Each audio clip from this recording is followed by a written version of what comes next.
예, 고맙습니다. 오늘 말씀의 제목은 너희가 짐을 서로 지라라는 제목인데요. 함께 읽어보겠습니다. 시작. 너희가 짐을 서로 지라. 짐 지는 거 부담이 될 수도 있고요. 또 부담감이 있습니다. 신앙생활을 하면서 사실은 이 짐 때문에 이 짐을 내려놓으려고 하고 너무나 짐이 무거워서 그 역할이 끝난 다음에는 교회에서 안 보이는 경우도 있습니다. 근데 성경은 너희가 짐을 서로 지라 그렇게 말씀하셨습니다. 여러분, 대한민국이 여러 면에서 1등을 달리고 있지만 좋지 않은 부분에서도 1등을 달리고 있는 부분 중에 하나가 출생률입니다. 0.84%로 세계에서 1위로 출산율이 낮은 나라입니다. 이대로라면 대한민국의 미래가 불투명합니다. SK그룹의 회장은 지금 지정학적인 문제에 대하여 고민하면서 기업으로서 이득을 더 많이 내느냐 적게 내느냐의 문제가 아니라 대만의 문제를 놔두고 중국과 미국의 이 군사적 긴장 갈등 때문에 기업이 이득을 많이 취하는 것이 문제가 아니라 생존하느냐 아니면 사라지느냐, 그러한 아주 중대한 문제에 있다라고 그렇게 이야기합니다. 이 출산율 저하, 물론 출산율 저하 문제만은 아니겠지만 해인사의 승가대학에 예전에는 100명 정도의 스님 후보자들이 이렇게 공부를 했답니다. 스님이 되기 위해서. 그런데 지금은 30명밖에 그 인원이 절대적으로 줄어들고 있다는 거죠. 우리 개신교 목사 후보생들 신학교의 인원 정원 미달은 벌써부터 계속 되어진 상황인 것을 우리가 알고 있습니다. 살아있는 것, 살아서 생존하는 것, 이것이 굉장히 중요한 문제이고 우리 교회 공동체도 코로나 상황, 꼭 코로나 때문에 돌아가신 것은 아니지만 우리의 곁을 떠나가신 신앙의 어르신들을 생각해 보면서 과연 그들의 신앙의 열정과 헌신만큼 우리의 다음 그 주자들이 그 역할을 감당하고 있으실까 하면 결코 간단한 문제가 아닌 것을 우리가 알고 있습니다. 지금 국가적으로도 그렇고 교회적으로도 그렇고 인구 절감은 큰 위기입니다. 그런데 이런 것을 꼭 부정적으로만 볼 것이 아니라 그 가운데에서도 눈 밝은 젊은이가 끊이지 않고 삶의 가치를 찾아 산으로 출가를 감행하는 경우가 있다고 그 승가대학 학장은 이야기합니다. 제가 서울로회 고시부를 이렇게 맡아서 목사 후보생들을 이렇게 인터뷰하고 살펴보니까 저 때보다 훨씬 진지하고 성실하게 목사 후보생으로서 그 준비들을 이렇게 해 나가는 걸 보면서 꼭 절망적인 부분은 아니겠구나라고 생각합니다. 여러분, 저 오른쪽의 그림, 길을 잃었을 때, 극한적인 위협과 어려움 당했을 때에 뭔가 피할 길, 대책이 있어야 되는 것처럼 우리 교회의 생존 전략, 경복교회의 미래와 내일을 생각할 때 그냥 마냥 여기에 안주하거나 또 자족할 수는 없는 것입니다. 무슨 대책이 있어야 되겠지요. 저는 이렇게 주변을 걸어가 봐요. 여러분은 교회 입구에서부터 막힌 길만 오시겠지만 사실 이 서촌 이쪽에 길도 나고요. 막 변화가 있어서 우리 교회 땅값이 많이 올랐겠다 그런 생각을 합니다. 땅값이 많이 올랐겠다. 그런데 땅값을 오르면 뭐 하겠어요? 우리는 여기에 있을 것인데 특별한 일이 없는 한. 그러니까 개인의 혹은 교회 공동체 가운데의 어떤 생존 전략, 신앙의 어떤 풍성함을 우리가 경험하고 도전해야 되겠다 하는 마음입니다. 로마서도 그렇지만 갈라디아서도 1장부터 4장까지는 교리에 대한 부분입니다. 의로워짐에 대한 의인론이라고 한다면 5장과 6장은 의로워진 사람이 어떻게 생활을 해야 할 것인가. 특별히 갈라디아 교회에 보내는 편지라고 할 때 갈라디아 교인들이 무슨 문제가 있었던 것 같아요. 어려움이 있으니까 편지를 했겠지요. 이 갈라디아 교회에 거짓 교사들이 침투하고 그 결과로 교회가 이렇게 분열이 되고 힘이 모아지지 아니하는 그러한 상황입니다. 그래서 오늘 5장 25절과 26절에는 우리가 성령으로 살면 또한 성령으로 행해야 된다, 그렇게 이야기합니다. 그리고 6장 1절의 말씀 보면 만일 무슨 범죄한 일이 드러나거든, 이 갈라디아 교회 안에 범죄한 이들이 드러났고 그들의 잘못을 잘 교정해 주어야 한다. 그리고 너 자신도 시험을 받을까 두려워해야 한다라고 그렇게 말씀하시고요. 2절부터 5절까지의 말씀에 너희가 짐을 서로 져야 한다. 그런데 2절의 말씀에는 짐을 서로 져야 하고 5절의 말씀은 무엇이라고 말했나요? 각각 자기의 짐을 지라, 그렇게 말했어요. 오늘 설교의 중요한 포인트는 2절과 5절입니다. 서로 짐을 져라는 거예요. 여러분, 서로 짐을 져라. 그리고 각자의 짐을 나누어서 져라. 그렇게 성경은 말씀하고 있습니다. 그 다음에 성경 보시면 6절에 가르침을 받는 자는 말씀을 가르치는 자와 모든 좋은 것을 함께 하라, 그렇게 말씀하시고, 그 다음에 7절과 8절의 말씀 보면 뿌린 대로 거둔다. 그렇기 때문에 너희가 육체를 따라 그렇게 살지 말고 또 선한 일을 지속적으로 그렇게 감당하라, 그렇게 말씀하셨습니다. 저는 오늘 6장 1절에 범죄한 사람이 그 공동체 안에 있었어요. 그 공동체 안에 범죄한 사람은 율법을 자기가 잘 안다고 생각하는 사람이에요. 자기의 의로움을 드러내는 사람인데 그 사람의 범죄함으로 말미암아 그 공동체에 힘든 일들이 발생한 상황에 대해서 바울 선생은 이러한 여러 가지 이 관계성 속에서 어려워하는 그 문제에 대해서 관계를 잘 맺으라고 그렇게 이야기하고 있습니다. 그래서 저는 오늘 2절부터 5절까지의 말씀을 좀 집중해서 말씀을 전하려고 하는데, 2절의 말씀은 그래요. 너희가 짐을 서로 지라. 그리하여 그리스도의 법을 성취하라라고 하는 이 짐의 문제입니다. 여러분 보시는 오른쪽에 그 그림이 뭐지요? 저걸 뭐라 그러죠? 지게지요. 여러분 서울 사람들이시라 잘 모르실 텐데 지게 져보셨나요? 네, 다들. 네. 지게 전 져봤어요. 지게. 짐을 지는 것인데 정호승 시인의 내 등에 짐이라고 하는 시가 있습니다. 내 등에 짐. 내 등에 짐이 없었다면 나는 세상을 바로 살지 못했을 것입니다. 내 등에 있는 짐 때문에 늘 조심하면서 바르고 성실하게 살게 됩니다. 이제 보니 내 등의 짐은 나를 바르게 살도록 한 귀한 선물이었습니다. 내 등에 짐이 없었다면 나는 사랑을 몰랐을 것입니다. 내 등에 있는 짐의 무게로 나의 고통을 느꼈고 이를 통해서 사랑과 용서도 알았습니다. 이제 보니 내 등의 짐은 나에게 사랑을 가르쳐준 귀한 선물이었습니다. 내 등에 짐이 없었다면 나는 아직도 미숙하게 살고 있을 것입니다. 내 등에 있는 짐의 무게가 내 삶의 무게가 되어 그것을 감당하게 하였습니다. 이제 보니 내 등의 짐은 나를 성숙시킨 귀한 선물이었습니다. 내 등에 짐이 없었다면 나는 겸손과 소박함의 기쁨을 몰랐을 것입니다. 내 등의 짐 때문에 나는 늘 나를 낮추고 소박하게 살아왔습니다.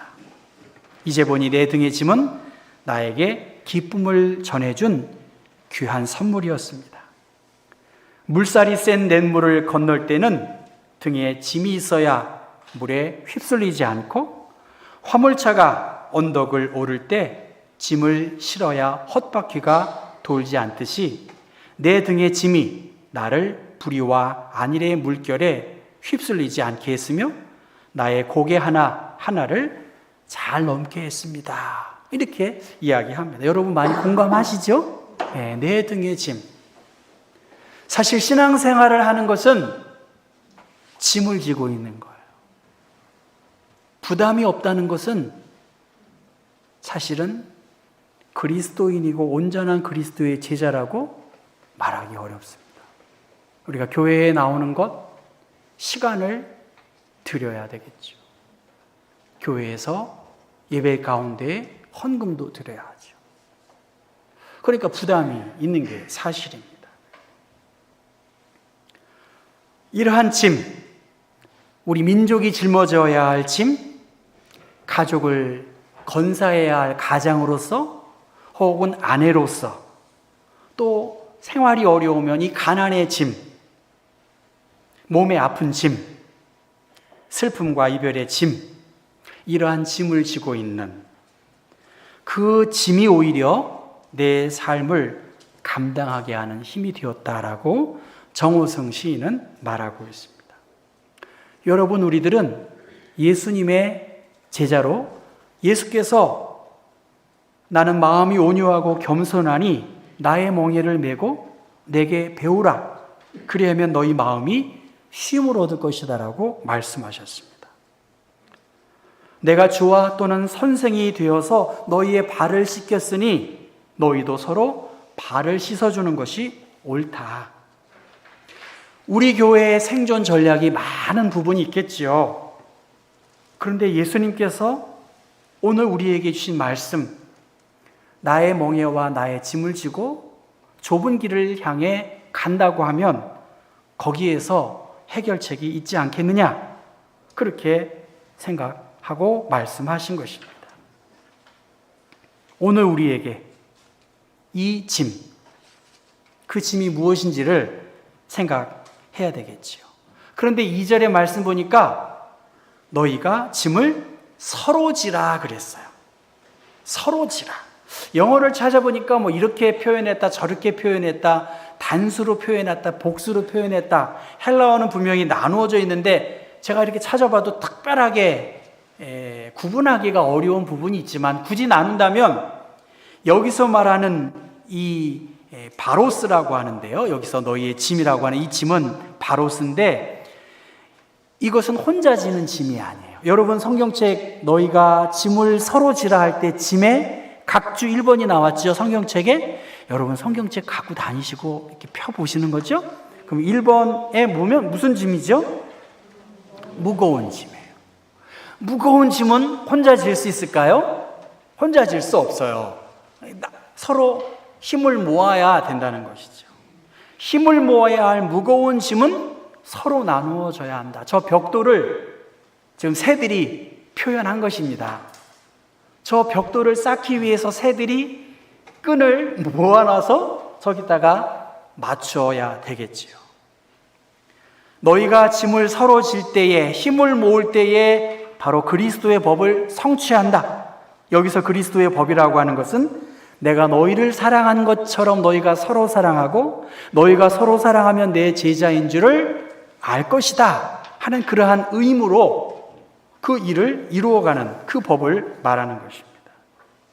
내가 너희를 사랑한 것처럼 너희가 서로 사랑하면 그리스도의 법을 내 제자인 줄 너희가 알 것이다. 지금 갈라디아 교회의 가장 큰 문제는 이 무거운 짐을 특정한 사람이 지고 있는 거예요. 그러니까 힘들고 어렵죠. 그래서 율법을 통해서 그 짐을 져야 돼. 이건 담임 목사가 해야 돼. 이건 장로님이 하셔야 돼. 이건 구역장님이 해야 돼. 이건 성가대가 해야 돼. 하다 보니까 이 짐이 너무나 무거운 거예요. 그렇게 이해하시면 될 것 같아요. 예수님은 너희의 짐을 서로 지라고 했는데 그렇게 하다 보니까 너무 무거운 짐을 지니까 요새는 추세가요. 장로님들을 요새는 잘 안 하려고 그래요. 그 짐이 무거우니까 말이죠. 왜냐하면 그 짐을 자꾸만 강요하고 있어요. 여러분, 우리 경복교회의 짐은 누가 져야 되죠? 그렇죠. 그럴 수 있지 않습니까? 솔직한 얘기로. 근데 성경은 그렇지 않다는 거예요. 장로님들이 부담이 있으신 거예요. 왜냐면 남 얘기하듯 하듯 그렇게 자꾸만 책임을 몰아가면 그건 성경적이지 않다는 거예요. 여러분이 주님의 일을 하고 교회 일을 하는데 너무 힘들어. 저 사람이 너무 일을 많이 해. 이건 성경적이지가 않아요. 그렇게 너무 지나치게 혹사해서는 안 된다고 봐요. 짐은 누가 져야 된다고요? 서로 짐을 져야 된다라고 그렇게 성경은 말씀하고 있습니다. 근데 이 갈라디아 교회에 일부 특정 거짓 교사들이 자꾸만 율법을 들이대면서 율법의 본래의 의미를 이해하지 못하고 한 사람에게, 특정한 사람에게 부담을 안겨주다 보니까 거기에서 어려움을 당한 것입니다. 여기서 말하는 짐, 무거운 짐, 고통과 관련된 사랑의 임무에 관계된 말이고요. 공동체 안에서 나누어져야 할 그 짐을 감당할 때 힘들다는 거예요. 그리스도인의 삶의 현장에서 겪는 많은 어려운 문제, 그리고 죄의 유혹 속에서 이 공동체를 지켜내야 할 그러한 여러 가지 문제에 대하여 서로 보호하고 서로 협력하는 짐을 져야 한다. 왜냐하면 주님은 우리의 심장을 살피시고 우리의 폐부를 살피시고 각각 그의 행위와 그의 행실대로 하나님은 보응하세요. 그래서 요한계시록 말씀 보면 내가 속히 오리니 내가 줄 상이 내게 있어 각 사람에게 그가 행한 대로 갚아주리라 라고 그렇게 말씀하고 있습니다. 지금 요한계시록에 나타난 에베소 교회에게 자칭 사도라 하는 사람들이 교회 안에 들어왔어요. 자칭 선생이고 많이 안다고 하는 사람이 들어와서 교회를 어지럽히고 힘들게 한 것처럼 지금 갈라디아 교회 안에서 그 짐의 문제를 가지고 그 공로의 문제를 가지고 그러한 어려움들이 있었다는 것입니다. 그것에 대해서 성경은 계속해서 각 사람이 행한 대로 갚는다라고 말해요. 심는 이와 물 주는 이가 한 가지이나 각각 자기의 일한 대로 자기의 상을 받으리라. 상급이 있다는 거예요. 주님의 나라와 교회를 위해서 함께 힘을 모아서 한 것, 하나님께서 그 행한 대로 갚아주신다라고 말씀했기 때문에 오늘 우리들은 바울의 선교 현장처럼 우리 교회 공동체 안에 수많은 일들이 발생할 수 있는데 이것은 남의 일이 아니에요. 우리가 함께 씨름하고 풀어가야 할 우리 교회적인 문제라는 거예요. 그 짐을 함께 지는 사람, 그것이 그리스도의 법을 성취한다는 거예요. 여러분에게 주신, 우리 공동체 안에 주신 그 짐에 대해서 말하고 있고요. 그 다음 5절의 말씀에 같이 한번 여러분 읽어볼까요? 5절의 말씀 같이 읽습니다. 각각 자기의 짐을 질 것이라. 질 것이다. 미래적인 의미이지요. 각자에게 주어진 짐이라는 거예요. 아까는 공동체에게 주어진 짐, 그 짐인데 이것은 각자가 하나님의 능력 안에서 성취해야 할 그러한 일들, 어떤 업무, 책무가 있다는 것입니다. 그리스도인으로서 마땅히 감당해야 할 책무, 그 중에서는 개인적인 일들도 있다고 하는 것인데, 그런데 이 각자의 짐을 질 것이다, 미래 시제로 미래의 심판에 대한 조금 주저하는 부분이 있습니다.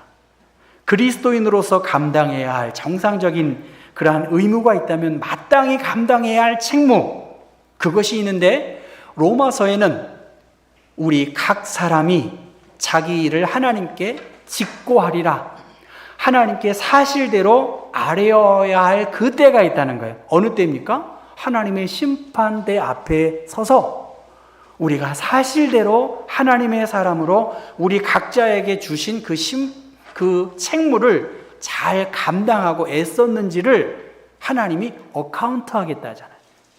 헤아리고 세어보겠다, 그렇게 말씀하고 있습니다. 우리에게는 나눌 수 없는 짐이 있다. 그것은 심판날에 하나님 앞에서 져야 하는 우리의 책임이다. 그날 당신은 내 짐을 질 수 없고 나는 당신의 짐을 질 수 없다라고 존 스토트 목사님은 그렇게 말씀하셨습니다.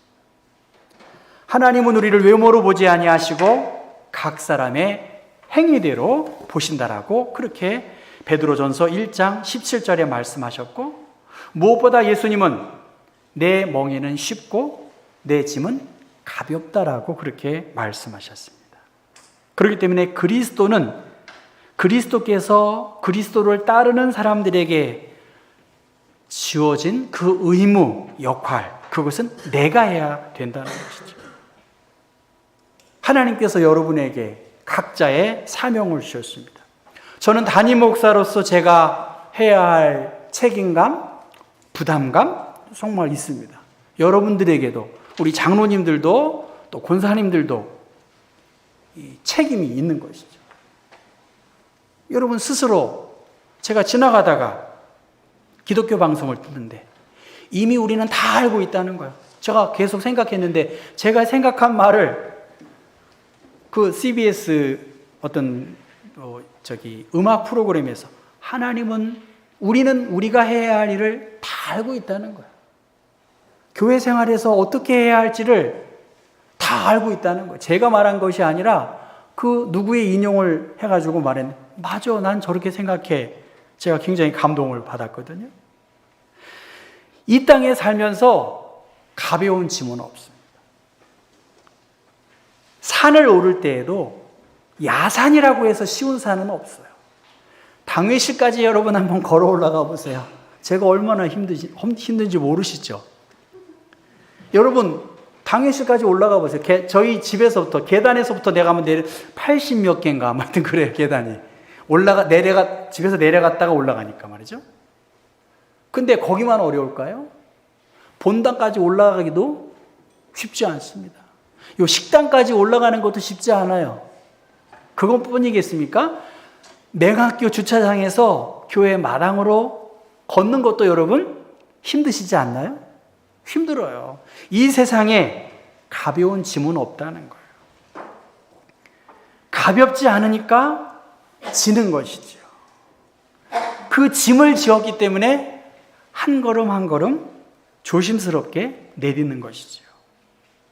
바울 선생은 갈라디아 교회 공동체에 분열과 갈등에, 그리고 거짓 교사가 많은 짐을 지어주고 부담을 주고 하는, 그것은 성경을 통해서 주고 있는 주님이 주시는 짐이 아닌 것이지요. 잘 하도록 격려하고 잘못을 저지르면 서로 도와주고, 그러한 신령한 교회 공동체를 이루려고 하나님께서 우리에게 공동체를 주셨습니다. 지난주 수목금토 제가 새벽 기도에 사무엘하 3장과 4장을 말씀을 전했습니다. 사울의 가문, 그 베냐민의 지파의 가문이 점점점 그 영광이 멀어지고 있어요. 반대면에서 유다 지파의 다윗은 점점 이렇게 강성해지고 있습니다. 사울이 왕이 되었는데 다윗을 해하려고 계속 공격을 합니다. 사울의 군대 장관 또한 그가 모셨던 왕의 그 첩들을 데리고 살아가고, 그 사무엘의 아들을 업수히 여기는 그러한 일들을 합니다. 그리고 그 아브넬이 다윗에게 자기의 나라를 이렇게 협약을 맺으려고 합니다. 그래서 결국은 아브넬도 죽고, 또 이스보셋의 측근인 바하나와 레갑 또한 그 아브넬이 죽은 다음에 영광의 빛이 다윗에게 있었음을 알고 이제 이스보셋도 죽이고 나라를 이렇게 그 어려운 상황에서 자기의 영화를 누리려고 하다가 결국은 다 죽게 되는 그러한 상황입니다. 그러니까 자기가 져야 할 짐을 버리고, 각자가 져야 할 짐을 버리고 오히려 자기의 유익과 권세와 번영을 위해서 엉뚱한 짐을 지고 있는 그 사람의 결과는 멸망을 당한 것이지요. 우리 교회가 이렇게 주일날 예배 드리는 것, 그냥 드려지는 것은 아니죠. 교회가 그냥 이렇게 모여서 되어지는 것이 아니죠. 보이지 아니하는 여러분들의 손길이 있습니다. 주차 안내 요원도 계시고요. 또 식당에서 봉사하는 분도 계시고, 예배위원도 있고, 또 교회 학교 교사도 있습니다. 성가대에 준비된 찬양이 있고요. 우리 장로님들이 그 짐이 얼마나 무겁습니까? 제가 보니까 그래요. 아니, 회의를 하면 좀 열심히 일하실 생각을 해야지, 이제 끝나실 생각만 하는 거예요. 한두 분이. 한두 분이. 그렇잖아요? 지금 제가 와가지고 열심히 일을 해도 안 될 판에, 이제 나 할 만큼 했습니다 하니까 저는 제가 한마디 하죠. 아니, 지금 열심히 일을 하셔야 되는데, 그 이면에는 짐이 무거우신 거예요. 그리고 누군가 그 짐을 이렇게 강요하고 푸시하는 경우가 있는 것이죠. 그런데 여러분, 힘들어도 내가 시무장로가 좋은 거고요. 힘들고 어려워도 제가 밤에 얼마나 늦게 자겠어요? 토요일 날 새벽에 얼마나 일찍 일어나겠어요? 그래도 그 씨름하고 기도하고 고민하고 제가 이렇게 한가하게 토요일 저녁을 잠자지 않지 않겠습니까? 그럼에도 불구하고 저는 감사해요. 왜냐하면 하나님이 사명을 주셨기 때문에. 은퇴하신 목사님들 현직을 얼마나 부러워하겠어요. 여러분, 힘들고 어려울 수 있어요. 무거울 수 있어요. 그런데 이것은 주님이 주신 짐이 아닌 거예요. 내 의와 욕심을 위해서 짐진 사람은, 그 일을 하는 사람은 힘들고 지칠 수밖에 없어요. 이 땅에 사는 한 고생과 수고는 있을 수밖에 없어요. 그 어떠한 짐도 가벼운 짐은 없어요. 우리의 고생과 수고가 끝나는 것은 천국에서의 삶, 그때뿐일 것입니다. 오늘 성경은 말합니다. 너희가 서로 짐을 지라. 그리고 각각 자기의 짐을 지라. 예수님은 수고하고 무거운 짐진 사람들, 내가 너희에게 쉼을 주겠다고 말씀하셨습니다. 사랑하는 성도 여러분, 그리스도의 자녀된 우리들이 짐을 져야 할 일이 많고요. 그 짐을 잘 감당하기 위해서는 우리가 예배 혹은 개인의 생활 속에서 말씀을 많이 먹고 기도를 많이 하고 하나님의 은혜를 많이 경험하고, 마치 햇빛을 많이 비추어야 건강한 것처럼 하나님의 은총의 섭리 앞에 여러분 많이 노출되실 수 있는 그러한 9월의 마지막 주일, 그리고 10월 풍성한 우리의 몸과 마음이 하나님 주시는 은총 안에서 살찌움을 경험하실 수 있기를 주님의 이름으로 축원합니다.